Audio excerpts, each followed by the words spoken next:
வணக்கம் சினிமா வாசிகளே, நீங்க பார்த்துட்டு இருக்குது வெட்டி பெச்சுன்னு அவங்க ஜக். நாம் இந்த வீடியோல பிருத்திவிராஜ் ஆக்டிங்ல, பிளஸ்ஸி டைரக்ஷன்ல, ஏஆர் ரகுமான் இசையில மலையாளத்துல ரிலீஸ் ஆயிருக்க கோட் லைஃப் ஆடு ஜீவிதம் படம் எப்படி இருக்குன்னு தான் பார்க்க போறோம். வாங்க வீடியோக்குள்ள போலாம்.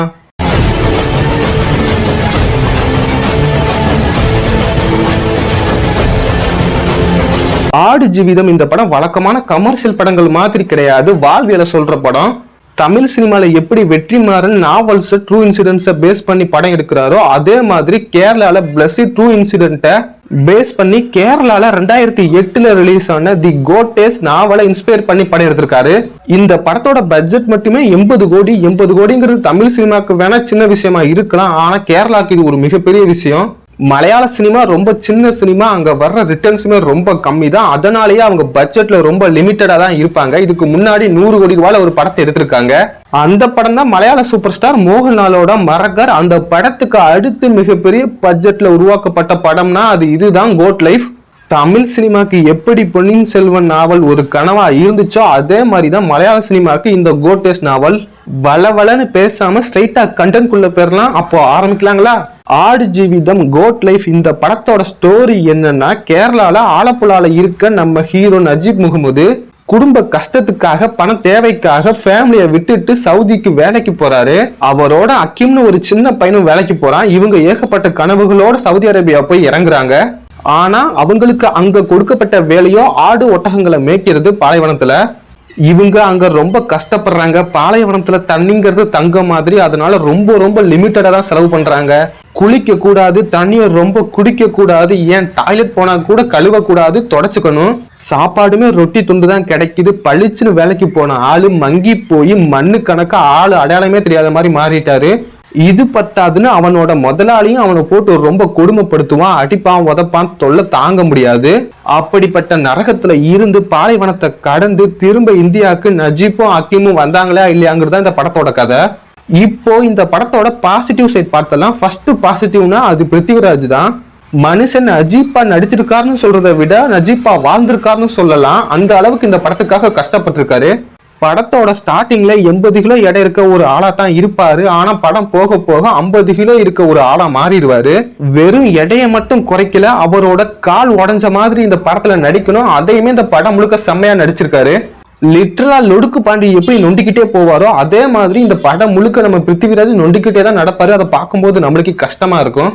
அதே மாதிரி இந்த படத்துல அவர் டயலாக்லாம் போல்டா பேசல. ஏன்னா பாலைவனத்துல தண்ணி கிடைக்கிறது கஷ்டம், அதனால நாக்கு வறண்டு போயிரும், அதனால வாய்ஸ்மே சேஞ்ச் ஆயிரும். ஏதோ 80-90 வயசு இருக்க ஒரு கிழவன் பேசுற மாதிரியான குரல்ல பேசியிருப்பாரு. இதெல்லாம் டெடிகேஷன்ல வேற லெவல் தான். இவரோட பர்ஃபார்மன்ஸுக்கு கண்டிப்பா தேசிய விருது கொடுக்கணும். கொடுக்காட்டி அந்த விருதுக்கு மரியாதை கிடையாது. அந்த அளவுக்கு பர்ஃபார்மன்ஸ் இந்த படத்துல அவர் பண்ணிருக்காரு. சரி, இவர் தான் இப்படின்னு பார்த்தா இந்த படத்துல நடிச்ச அக்கீம் கேரக்டருமே செம்மையா பண்ணியிருந்தான் அவனோட ரோல. பாலைவனத்துல ரோட தேடி போயிட்டு இருப்பாங்க. அப்போதைக்கு பாலைவனத்துல காணல் நீர் கண்ணுல படும். அதை பார்த்ததுமே அக்கீம் ஒரு பர்ஃபார்மன்ஸ் கொடுத்திருப்பான். அதெல்லாம் வேற ரகம். இந்த படத்துல இவங்களோட இப்ராஹிம்னு ஒரு கேரக்டர் நடிச்சிருக்கும், ஒரு ஆப்பிரிக்கன் கேரக்டர். அந்த கேரக்டர்லாம் செம்மையா பண்ணியிருந்தாரு. நஜீப் அக்கீம் இந்த 2 பேரையும் மோட்டிவேட் பண்ணி அக்கீமால ஒரு கட்டத்துல நடக்க முடியாது, அவனையும் தூக்கி தோல்ல போட்டுக்கிட்டு நஜீப்பையும் தோல்ல தாங்கிக்கிட்டு கூட்டி போயிட்டே இருப்பாரு. அதையெல்லாம் பார்க்கும்போது கண்ணில் தண்ணியே வந்துருச்சு. அந்த அளவுக்கு பர்ஃபார்மன்ஸ் பண்ணியிருந்தாரு. இவங்களை தாண்டி படத்துல நடிச்சிருந்த எல்லாருமே அவங்களுக்கான பர்ஃபார்மன்ஸை நீட்டாவே கொடுத்திருந்தாங்க. இந்த ஆக்டிங்கை தவிர்த்து மிக முக்கியமான பாசிட்டிவ்னா அது ஆர்ட் ஒர்க் தான். ஆர்ட் ஒர்க் இந்த படத்துல மிகப்பெரிய ரோலை பிளே பண்ணிருக்கு. பிருத்திவிராஜ் நல்ல ஆப்பிள் மாதிரி பல இருப்பாரு. அவருக்கு மேக்கப்பை போட்டு தங்கலான்ல வர்ற விக்கிற மாதிரி மாத்தி வச்சிருப்பாங்க. அதெல்லாம் செம்மையா இருந்துச்சு. பாலைவனத்துல செருப்பு போடாம நடந்தா கால்லாம் குப்பிளிச்சு போயிரும். அந்த ஆர்ட் ஒர்க்கையுமே ஆர்ட் டிபார்ட்மெண்ட் செம்மையா பண்ணியிருந்தாங்க. கண்டிப்பா இந்த ஆர்ட் டிபார்ட்மெண்ட் மேக்கப்புக்குமே தேசிய விருது கொடுக்கலாம். அந்த அளவுக்கு ஒர்த்தாதான் பண்ணியிருந்தாங்க.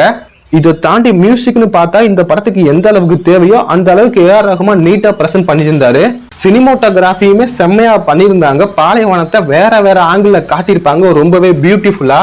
அதுவும் ஒட்டகத்தோட கண்ணுல நஜீப்போட ஃபேஸை காட்டுறதுன்னு சினிமோட்டோகிராஃபியா பக்காவா பண்ணியிருந்தாங்க. ஓவராலா டெக்னிக்கல் வைஸா இந்த படம் பயங்கர ஸ்ட்ராங்கான படம் தான். இப்போ இந்த படத்தோட நெகட்டிவ் சைட் பார்த்துடலாம். இந்த படம் தி கோட் டேஸ்ட்னு நாவலை தழுவி எடுத்த படம். அதனால அந்த நாவல்ல என்னென்ன இருக்கோ அது எல்லாம் இருக்கணும்னு படத்தை பார்க்க நிறைய நாவல் படிச்சவங்க வந்திருப்பாங்க. பட் அந்த நாவல்ல இருக்க எல்லாத்தையுமே படமாக்க முடியாதுல, அதனால ஹைலைட்டடான சீன்ஸ், முக்கியமான சீன்ஸை மட்டும்தான் படமாக்கி இருக்காங்க. இது அந்த நாவல் படிச்சவங்களுக்கு டிசப்பாயின்மெண்ட் ஆகலாம். இதை தவிர நெகட்டிவ்னு பார்த்தா அது இந்த மூவியோட ஸ்லோனஸ் தான். வாழ்வியல் சம்பந்தமான படங்கள்ல பாத்தீங்கன்னா ரொம்ப ஸ்லோவா தான் மூவ் ஆகும். அதனால இது அவ்வளவு பெரிய நெகட்டிவா எனக்கு தெரியல. கண்டிப்பா கமர்ஷியல் படங்களை பாக்குறவங்களுக்கு இந்த படம் ஒரு டிசப்பாயின்மெண்டா தான் இருக்குன்னு நினைக்கிறேன். நீங்க இந்த படத்தை ட்ரை பண்ணி பார்க்காதீங்க.